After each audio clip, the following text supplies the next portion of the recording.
Greetings and welcome, everyone. It's All You Can Geek Gamecast, episode 541. I'm one of your hosts, Jim Gass, joined by Mike Sneedy. What's up? And Corey Feinsod.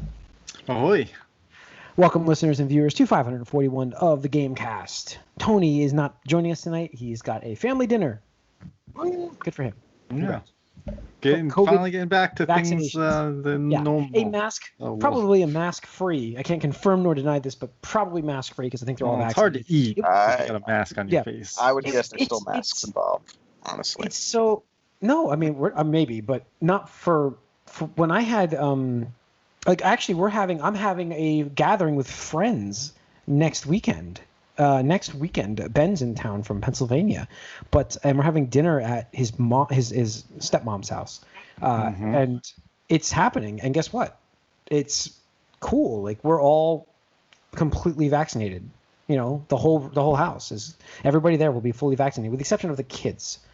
But you know, that's it. So, but it's exciting to be able to do that. Where it's like. I had my second one this week.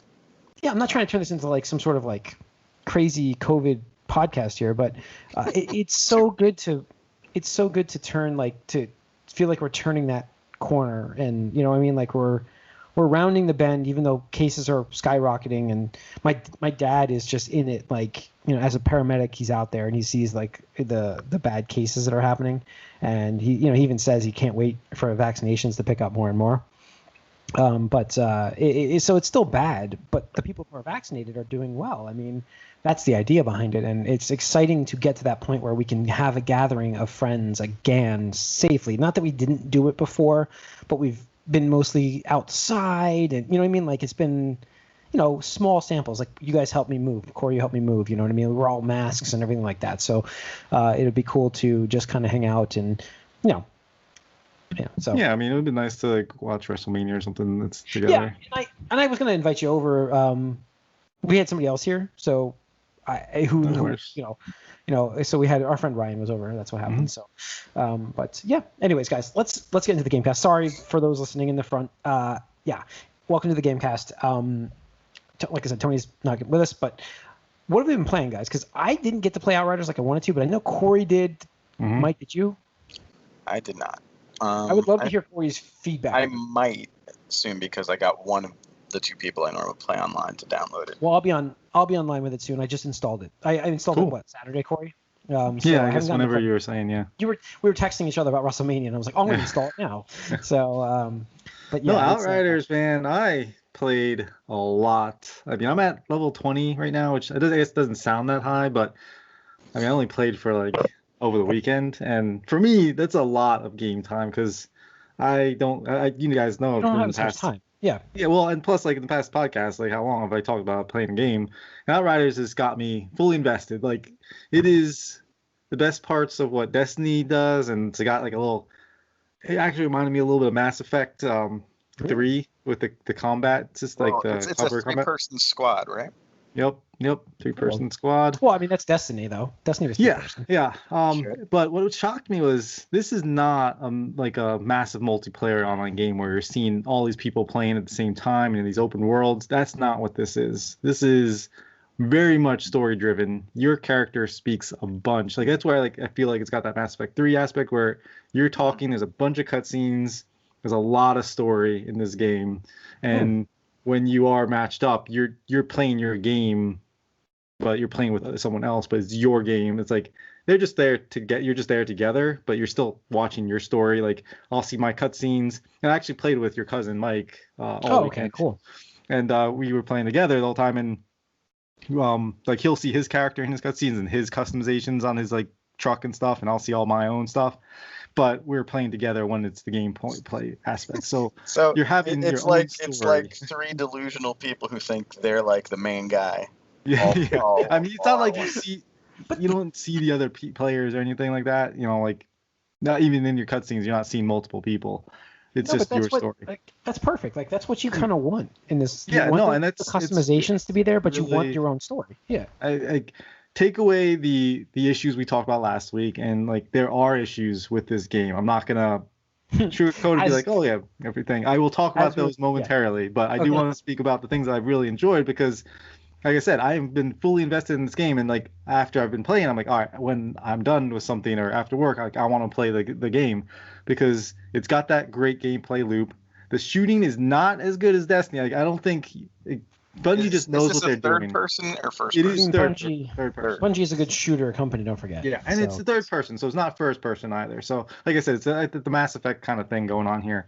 And so you have cover system where there's so many things to stick to, which is fine. You can ignore that completely. Like I haven't not had an issue with it, but you do have like these 3 abilities. There's 4 classes, and they have these 3 ability slots, and you're unlocking different things that you can do with them. So like I am the trickster, and so I've got this like blade that I can slash out to like hit all these enemies and like freeze them in place for a moment and then do like damage to them. And then I got like bonus ammo, bonus power rounds that I can like trigger, and I got like a time bubble where I can essentially just slow time within the area that I trigger it. What class are you playing? Trickster. I'm sorry, I missed. Okay, Yep. God. Yeah. And then I heard that was a fun. I heard that was a fun class. You know what? My son actually picked it. He's like, I like this guy. He's got a sword. So I was like, I don't know anything about these characters, so we'll go with that one. Okay. I was actually leaning towards the Technomancer just because I was like, oh, this sounds cool, Technomancer. But yeah, so I'm playing the Trickster, and yeah, it's just a lot of fun. The abilities are fun to play with. There's like a huge class like skill tree that you're going down. You can like reset it at any time. The quality of life stuff that's there is amazing. Like when you are playing the game on a map area, you can just kill everything, and then with one button pick every single thing up off the ground, regardless of distance Oh wow, of where you are. that's it. And so that's how you yeah, do and it. so like when I was playing with cousin Mike, when I was playing with Mike, Does that have the same dopamine hit though? Oh, absolutely, because it's awesome. Cause like we're running around, and like he's looking for chests, I'm looking for chests. We'll hit the chests, and he'll open it, and he's like, all right, it's open. I hit the button, I see what I get. I'm like, nice. And then I'll do it, and he'll be like, oh, nice, I got this or whatever. And stuff's popping out of the enemies, which is great. Then there's like stuff you can mine that, like, again, you mine it, and then wherever your partner is in the game, like you just pick it up. It doesn't matter. So like not having to run over every single thing is awesome. And then there are quick buttons to like dismantle stuff. So you can dismantle all of the same rarity all at once. You don't have to like keep clicking in every single thing.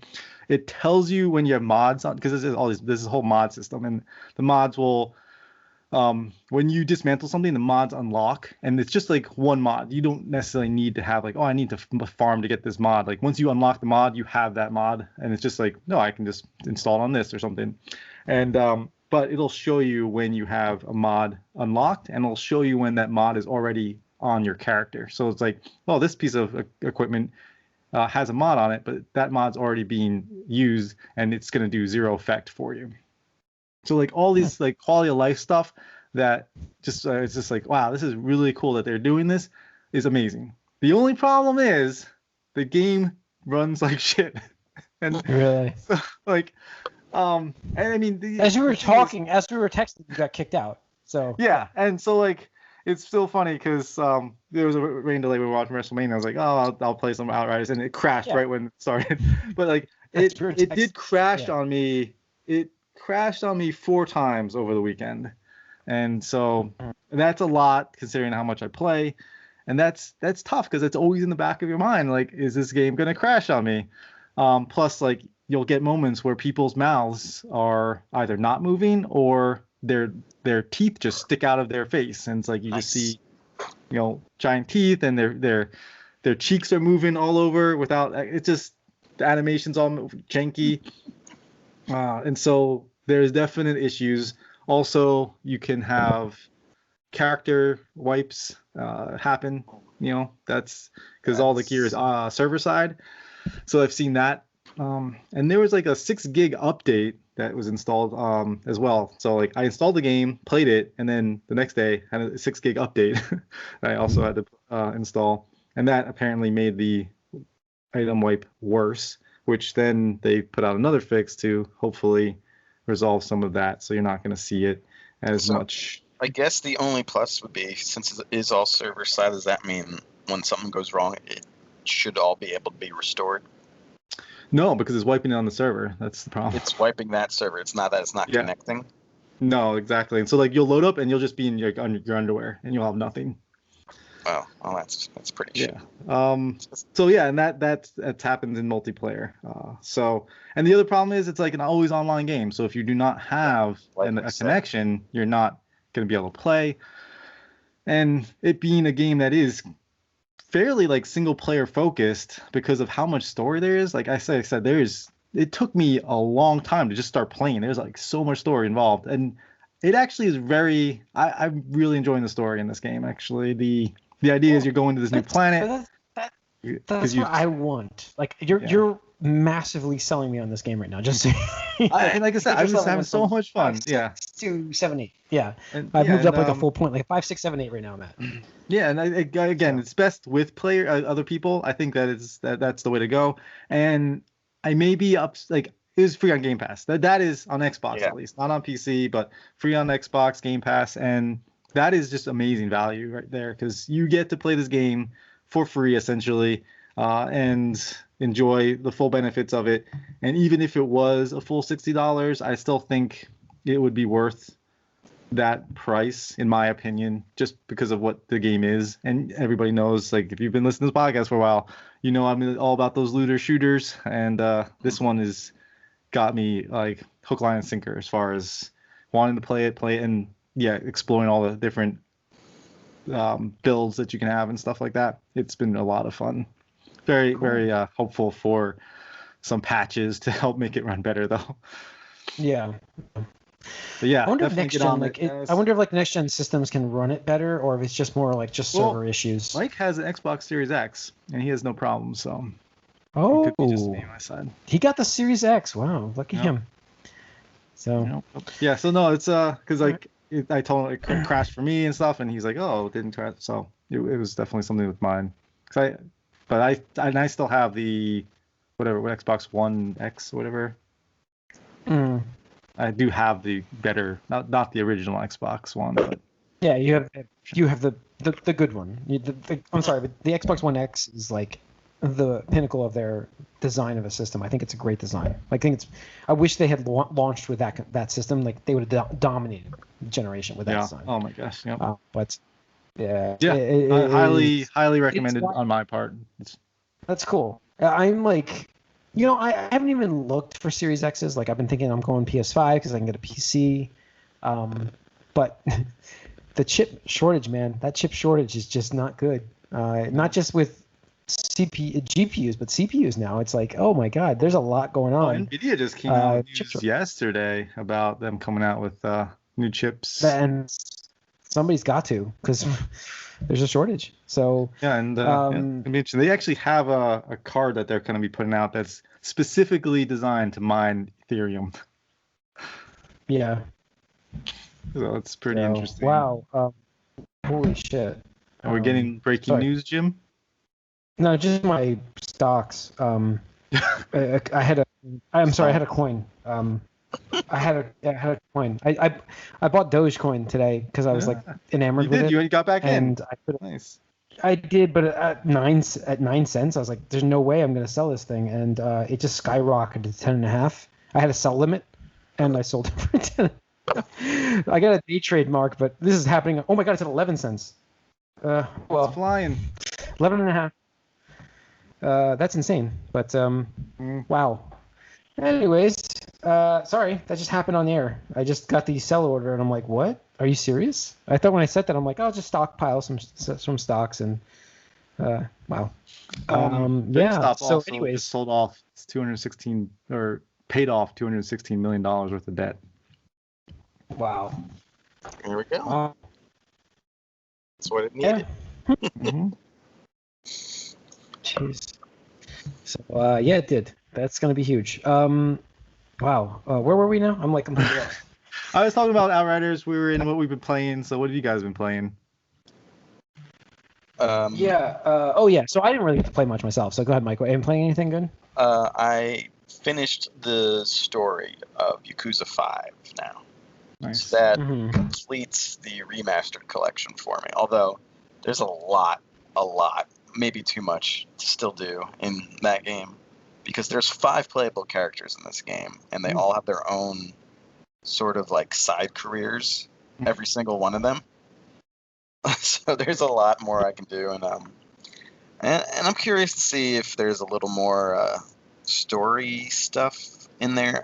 They normally don't be, but this was maybe the sloppiest kind of story, I think, in the main quest that I've had so far. There's some dangling threads and a lot of just sort of like silliness to it. I mean, it's not bad. It's still like what I expect from Yakuza, but I just like I wanted a lot more explained than what I got by the end of this game. So we'll see, and we'll see what the next one does in 6. Although I know that one's definitely pared back. It's back to a single protagonist instead of 5, and it's a little shorter. But I'll go back into it. But yeah, I really like it. I think I will, after I mop up some of the side stuff, take a little break before going into 6 to end the main story, really. So we'll go from there. But I mostly like it, but the ending was a little bit...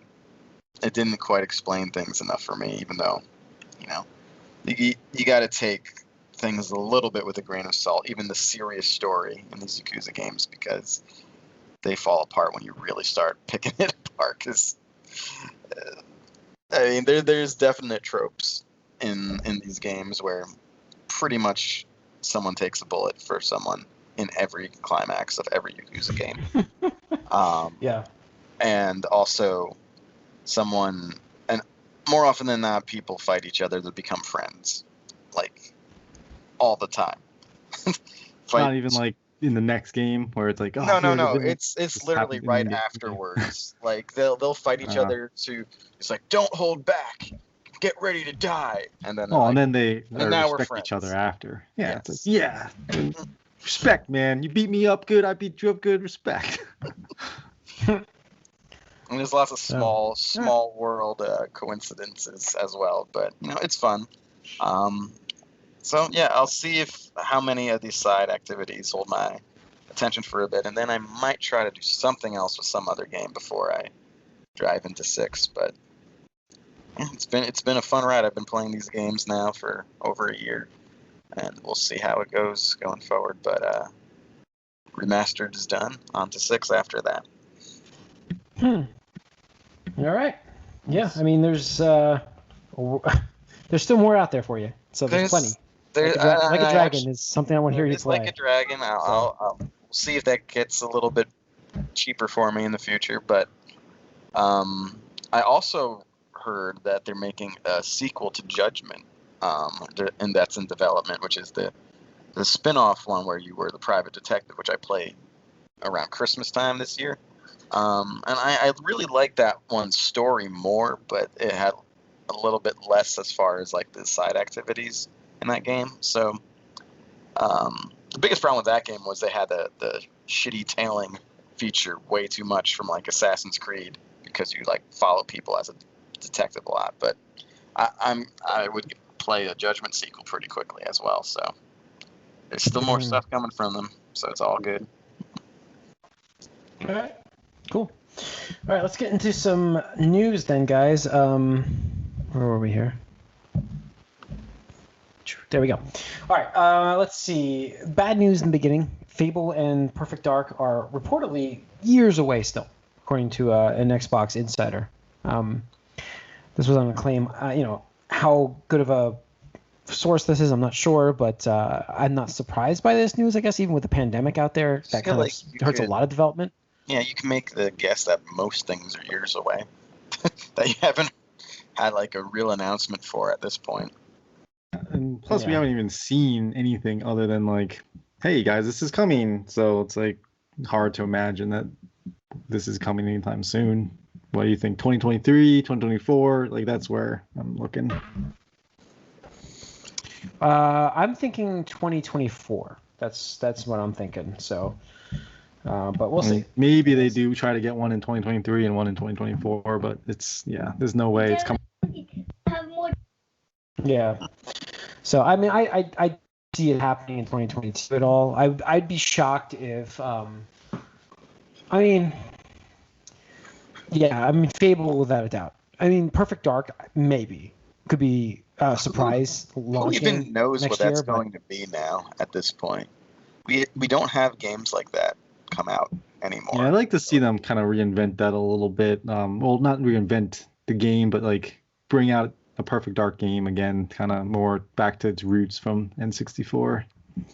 Yeah, obviously, I'd never even played Zero, and I was a huge fan of the first game, but I knew that Zero apparently was shit. I don't know exactly why it was shit, but I just know it is. Did anyone play that? Like, what was wrong with it? I didn't get to play it. No, I never played it. But yeah, obviously, it's just I get a little worried. It's been a while. It's all new people probably, really, who are controlling it. So we'll see. But yeah, we don't get the sort of like spy-y, like single player, like shooting games anymore. We don't get that. So I'm curious about that. Just like I'm curious about what'll happen whenever IO comes out with its James Bond games as well. So we'll see, because that's been lacking, I think, for a little bit now, ever since really this last like generation or two. They've kind of gone away, and they used to be my favorite genre, really. Yeah. So, I don't know. We'll see where that goes. What else we have?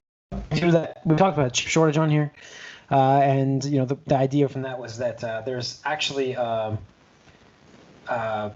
an issue with the Switch now possibly being a chip shortage, which is funny because we were talking about the Pro unit coming out this year. It's not happening this year. There's no way we get a Pro unit if this is happening. Yeah, there's no way. Unless there's a Switch shortage because they're allocating those chips to the Pro. Yeah. Right.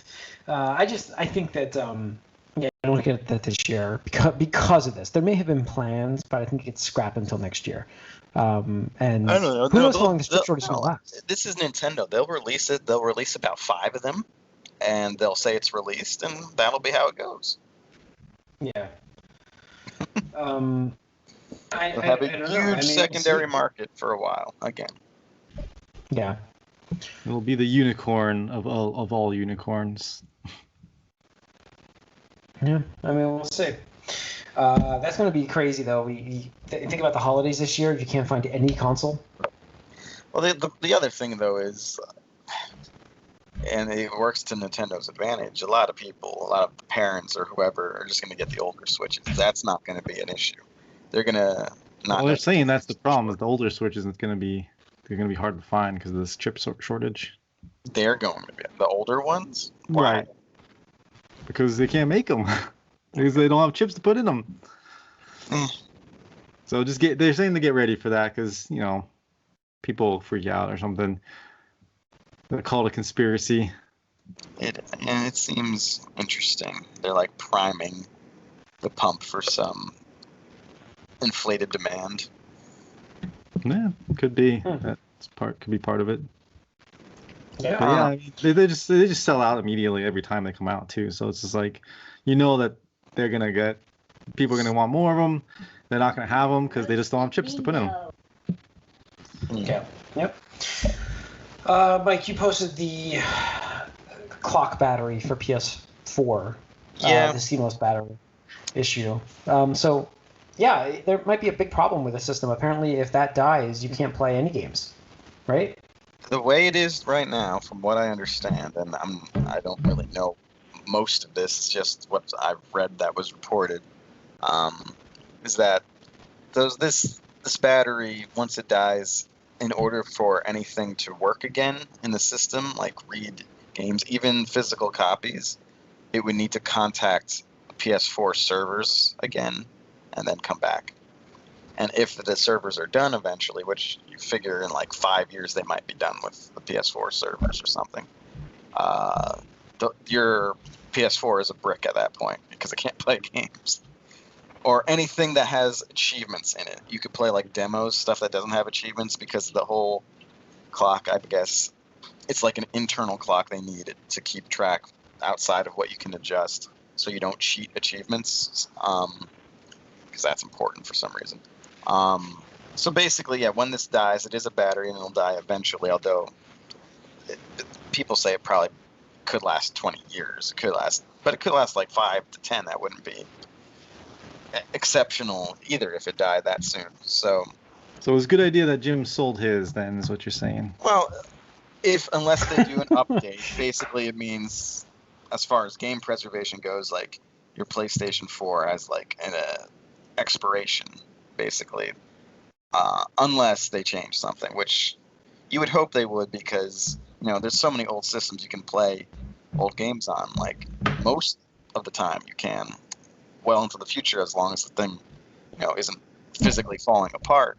But here it's a little distressing when you, and I know like the idea is PS5 is almost PS5 is almost completely backwards compatible, but still we're not sure if it's really going to be. So I don't like it. I know you guys normally sell your systems and stuff. I normally keep one copy of each system. I plan, I'm getting a house soon, and I plan to have kind of like a room where I collect like consoles kind of, and have at least one of each. So this is a little bit more annoying to me, where I would, have like a collection and be able to play on old systems forever, hopefully. Hopefully they change it. I think they could just patch it in a certain way, like a firmware update or something, to maybe avoid this issue where you could freely replace that battery if it dies later on, and it wouldn't need to contact servers. That would probably be gone, but we'll see. Again, it's just another sort of side effect of kind of like an online focused mentality with modern. It's weird because like some systems, their games have so much value. Like Saturn games. I'm looking at the Saturn games; they're ridiculous value. Well, yeah, apparently Saturn is the only other like console that has similar type of problem. Like I don't know what it was. People commented that, but that's why you don't see too many around anymore. I know that like my Saturn, I can't save games on it because of that. Jim's got it. It doesn't save. It doesn't. You can't. You have if you play. Actually, you gotta play the whole game. Yeah, I was looking to get a new one actually because I really want to go back and play some of these old Saturn games that I got. Oh my God, Panzer Dragoon Saga, which I did sell, unfortunately, guys. And not that I didn't make a profit, but it's 3 times as much as what I've seen it for, like what I sold it for. It's crazy. So I sold it for $500. Yeah. Wow. Yeah, it's crazy what it's going for. But so what else do we have here on the news? We've got Ghost of Tsushima developer is hiring for a multiplayer game. Aren't they making a multiplayer Ghosts? Or was that scrapped? I think they did that already. Oh, they had a DLC for multiplayer. We all talked about how great it was and never decided to look at it. Yeah. So now they're making a game from that. So it's Well, I mean, if they got the assets and they got the engine, it could come out fairly soon. There's a job posting for those wondering. That's what's going on with it. So, let's see. Does that count as a new IP? Yeah, I mean, yeah. I don't know. I take a little issue. I mean, we're going to move into that right now. On Discord, yeah. Go ahead. We're going to move into it right now. Is basically the Sony's new strategy of only making blockbuster safe games. Rather than these little one-offs kind of things, which eerily sounds very similar to a company we talk about on here quite a bit called Microsoft years ago when they made that statement. Almost the same exact statement. They didn't make a statement. This is something that people decided was how they operated. So, yeah, it's just, wow. I don't know. Like, I feel like we've talked about this on Discord, but, like, this is how you go that way, where you get into the problem of you don't have any interesting IPs anymore. Like you get into Microsoft's issue where you're tired of Halo. This is the total. I disagree with this, like kind of fundamentally. When you look at all what these blockbusters are, we have Horizon, which was a new IP. We have God of War remade so much it practically is a new IP. We've got, an existing IP with Spider-Man, but it's you're starting something new with it as well. And then yes, we have some sequels in there too with the Uncharted's, and we have Last of Us. But I mean, these are still Ghost of Tsushima was new. Yeah. I know there's similarities between these games, like to each other a little bit, although not strictly speaking, like, but I kind of feel like this is fake news a little bit. Yeah. We'll see. I mean, well, I think the thing is, it's pointing towards the fact that they're not willing to take risks on smaller projects that may, stuff that we see that it's been pretty popular, like Hades and Slay the Spire, like these little smaller indie titles that are doing really well. It doesn't seem like they want to focus on that, which is fine as long as you can have a good stream of those coming from these indie developers. But I think again, that like obviously these are expensive games for Sony, but to be able to come up with this many like exclusives for this system, this generation, I understand that like that's kind of how it would be. And the other thing that we took issue with is they wanted to make another remake of what was it, The Last of Us, or was it Uncharted? I don't even know, one of those. And eventually, like the little group of people who were making it, they just are like, all right, let's just let Naughty Dog do this. I mean, it is their baby. I don't know, like I understand, like, oh no, these upstarts, that they got quashed here by me, Naughty Dog, but it's still Naughty Dog's like property. If they're there and they're available, like who wouldn't just have them make their own remake of their game? So I don't know. I didn't quite get out of this, I think, what you guys did from this article. I think Sony's blockbuster approach served them better than it ever I think has it's before working right now, sure. And I think that because we have options, that it's been okay. It's been fine. Like we've said, we want to go to the PlayStation because of these exclusives, Horizon, God of War, and Uncharted, and Last of Us, and all that stuff. Like we can't play those until who knows, 4 years down the line on PC, maybe potentially, because we're not even sure what's going to be coming. Death Stranding came, sure, but Horizon came, but we don't see Last of Us or Uncharted on there yet, and who knows, Spider-Man may never be on there. No. It just you don't know. So it's like it's safer to get those, and yeah, I want to play those games for sure. But same here. Yeah. So I mean, and I think it's also good though. If this was the only, like, I don't know, maybe it's coming from someone who is now an adult and can have both systems, but Microsoft is kind of doing the opposite with stuff like Gamecast. And to me, then that's great too. Like that's where you can get your riskier, smaller scale things, and not have to worry about always making giant blockbusters. So to me, as a consumer, I don't have a problem with it when both are available, and I still think the blockbuster exclusives that Sony was able to put together this generation is maybe the best we've ever seen on a single console. It's been great. Yeah, it has been really, really, really good. So, yeah, I don't know. I feel like I don't hate like what they're trying to do with that, as long as we get. But the idea was, like you said, that we get a lot of great properties from them, and that's what made the PlayStation 4 so good, was like these new properties. So, Like, I mean, not new even, like these reimagined properties too. Like, I mean, God of War. I mean, and again, like it would be one thing if we really had just all like 2s and 3s coming out, but we had Ghost of Tsushima, we had Death Stranding, however you feel about it. We're to 2 on, on Last of Us. Like, That's the idea. But from what I read from this thing is that they're not going to be giving us a lot of new IPs. It's going to be a lot of 2s. but we just got Ghost of Tsushima like a year ago. Like that's brand new. We got Death Stranding like 2 years ago. That was brand new. Like I understand that, but I'm just saying for the next 6 years, we're not going to get anything brand new. You don't think they're going to continue to do what they did because these all were successful? I know that's why you're thinking it's fake. I know that's why you're thinking it's fake news. I understand your point with that statement, but this is what we're talking about. Is yes, that is their point. That is what this article is saying. Is yes, we are not going to be getting anything new. We're going to be getting sequels. Because there's that many successful new IPs that happened this generation. Yeah, because they feel we like just named them though.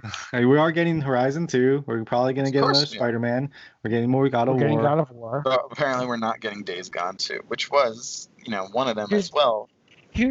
Here's the problem though, Mike. This is where you run into the problem, is that you get that lag where you have some successful sequels. You do really well. You get your Halo 2s. You get what I mean. You get your Fable 2s. You get those sequels that were really popular, and then you still don't create anything new after that because you're down the sequel hole and you're already lagging behind because you're not working on anything. And development on a big game takes years. So if you know that you're going in with it just making sequels, 6 years from now, you're still not making new games. You're still going to make more sequels. Well, again, half of what we were talking about from this last generation were sequels, or at least old IPs reimagined. And then the other half were brand new. So I don't see why they can't do that again. Yeah. I mean, we'll see. You're right. But we'll see. Let's see. Lastly in the news, we've got just some stuff about Instagram making fun. Like Xbox, the official Halo Instagram posted a picture of Mario in a Master Chief. It's a fan crossover artwork thing that they posted. And it's leading to speculation about something from Master Microsoft Chief collection. Yeah. It sounds like I bet you. Well, there's smoke. I mean, it's so close to E3 area. It's like this just seems like a hype thing. I mean, it could be Master Chief and Smash would be like perfect. It's the perfect thing. You get your character out there, you get a little crossover integration, but you don't give them fully Halo. You give them Master Chief, which is what you want and what they want anyways. It's the perfect merge. So, or Game Pass on Switch, which I don't think would happen, but it could. I don't think that's happening. I'd see Master Chief Collection happening first. Yeah. Before Game Pass. I mean, Master Chief Collection makes the most sense because it can run very easily on the Switch, so that would make the most sense. But all right. That's going to wrap up this episode of the Gamecast. Thanks for tuning in. You can write us allyoucangeek@gmail.com. Follow us on Twitter. Like us on Facebook. If you're watching this on YouTube, hit that subscribe and the like button. We appreciate it, guys. We'll see you next week. We're out.